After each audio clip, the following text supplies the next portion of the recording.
हजरत अनस रदिल्लाहु ताला से मरवी है कि नबी करीम सल्लल्लाहु अलैहि वसल्लम ने फरमाया कि तुम में से कोई मोमिन ही नहीं हो सकता, क्या है, तुम में से कोई मोमिन ही नहीं हो सकता जब तक तुम अपने मुसलमान भाई के लिए भी वही पसंद ना करो जो अपने लिए पसंद करते हो।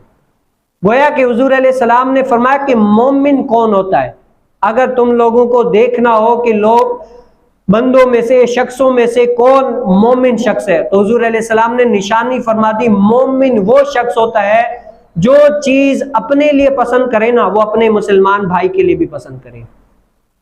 ये नहीं है अगर अल्लाह रब्बुल आलमीन की बारगाह में भी दे ना तो अपने लिए अच्छी से अच्छी चीज ढूंढे, लेकिन जब अल्लाह रब्बुल आलमीन की बारगाह में देने की बारी आए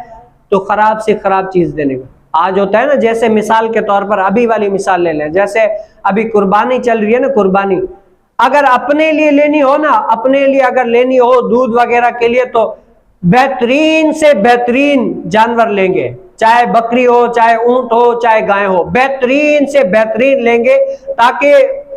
दूध भी ज्यादा दे और अच्छे से अच्छा भी हो, लोग देखें तो कहें कि यार वाह क्या जानवर लिया, बेहतरीन से बेहतरीन। लेकिन अगर वही जानवर कुर्बानी के लिए लेना हो तो क्या है, बिल्कुल थका सा हुआ, मरा मरा सा, भाई कुर्बानी करनी है, बिल्कुल कम लेवल का लिया, तो क्या है, अपने लिए तो अच्छा लेकर आए। इसी एतबार से अगर अपने लिए, भाई होता है ना, अपने लिए सूट सिलाना है, बेहतरीन से बेहतरीन सूट सिलाया, और अगर वही सूट किसी गरीब के लिए सिलाना हो तो कपड़ा भी कम वाला लेते हैं, बिल्कुल जीरो लेवल का, और दर्जी को भी उसी को देते हैं जहां से खुद के नहीं, खुद जब सिलाते हैं सूट तो ब्रांड सूट अच्छे वाले से, और अगर किसी गरीब को सिला के देना तो बिल्कुल जीरो लेवल का दर्जी, उससे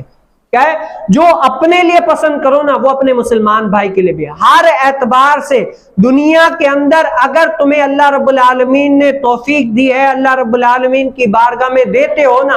तो अपने लिए जो तुम पसंद करते हो अल्लाह रब्बुल आलमीन की बारगाह में जब देने की बारी आ जाए ना, तो अल्लाह रब्बुल आलमीन की बारगाह में भी वही दो जो तुम्हें सबसे ज्यादा पसंद है, जो अपने लिए पसंद किया है वो दो।